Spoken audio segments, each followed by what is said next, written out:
गांव में एक अजीब सी बेचैनी थी। लोग डरे हुए थे। जंगल के भीतर एक विशाल गुस्सैल हाथी अकेला घूम रहा था। कुछ दिनों पहले इसी हाथी ने 2 चरवाहों पर हमला किया था।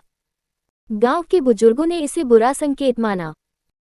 गांव के लोग हाथी से बचने के लिए खेतों के चारों ओर मशालें जलाने लगे। लेकिन हाथी हर रात गांव के करीब आता और तबाही मचाता। एक रात हाथी ने एक किसान के घर को कुचल दिया। गांव वालों ने वन विभाग को बुलाया। हाथी को पकड़ने के लिए एक योजना बनाई गई। हाथी को जंगल के अंदर एक खुले मैदान की ओर लुभाने का फैसला किया गया। जब हाथी खाने के लिए पहुंचा तो वन अधिकारियों ने उसे ट्रैंक्विलाइजर गन से निशाना बनाया।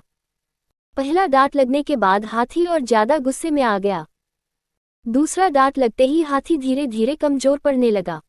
आखिरकार हाथी धरती पर गिर गया और बेहोश हो गया। अब सवाल था कि हाथी का क्या किया जाए। वन विभाग ने उसे जंगल के एक सुरक्षित हिस्से में ले जाने का फैसला किया।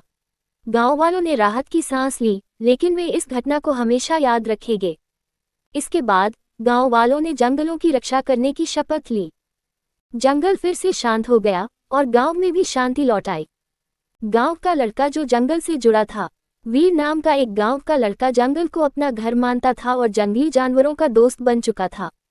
जंगल के जानवर वीर को पहचानते थे। वीर जंगल में जाता तो बंदर, हिरन और पक्षी उसके आसपास मंडराने लगते थे।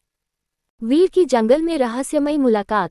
एक दिन वीर को जंगल में एक लड़की की चीख सुनाई दी।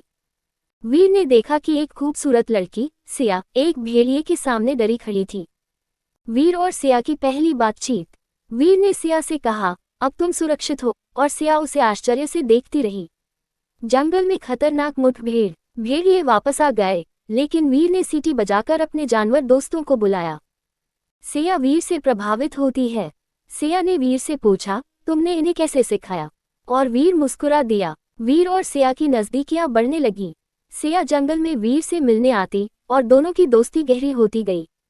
वीर और सिया का पहला रोमांटिक पल। नदी किनारे बैठे हुए सिया ने वीर का हाथ पकड़ लिया और कहा, मुझे तुम्हारे साथ डर नहीं लगता। शिकारी जंगल में आ गए। एक रात वीर ने सुना कि जंगल में शिकारी आ चुके हैं और वह तुरंत उन्हें रोकने के लिए निकला। वीर और सिया ने शिकारी का सामना किया। वीर ने शिकारी पर झपट्टा मारा और सिया ने मशाल जलाकर उन्हें चेतावनी दी। जानवरों ने भी वीर की मदद की। हिरन, बंदर और बल्लू भालू ने मिलकर शिकारियों को भगाने में मदद की। वीर और सिया का प्यार गहरा हुआ। शिकारियों के भाग जाने के बाद वीर और सिया ने एक दूसरे को प्यार से देखा। वीर और सिया ने जंगल की रक्षा का संकल्प लिया। सिया ने कहा, मैं शहर की लड़की हूँ, लेकिन अब मेरा दिल इसी जंगल में है। जंगल में प्रेम की नई शुरुआत। सूरज की रोशनी में वीर और सिया हाथ पकड़कर जंगल में चलते हैं, जहाँ प्रेम और रोमांच कभी खत्म नहीं होंगे।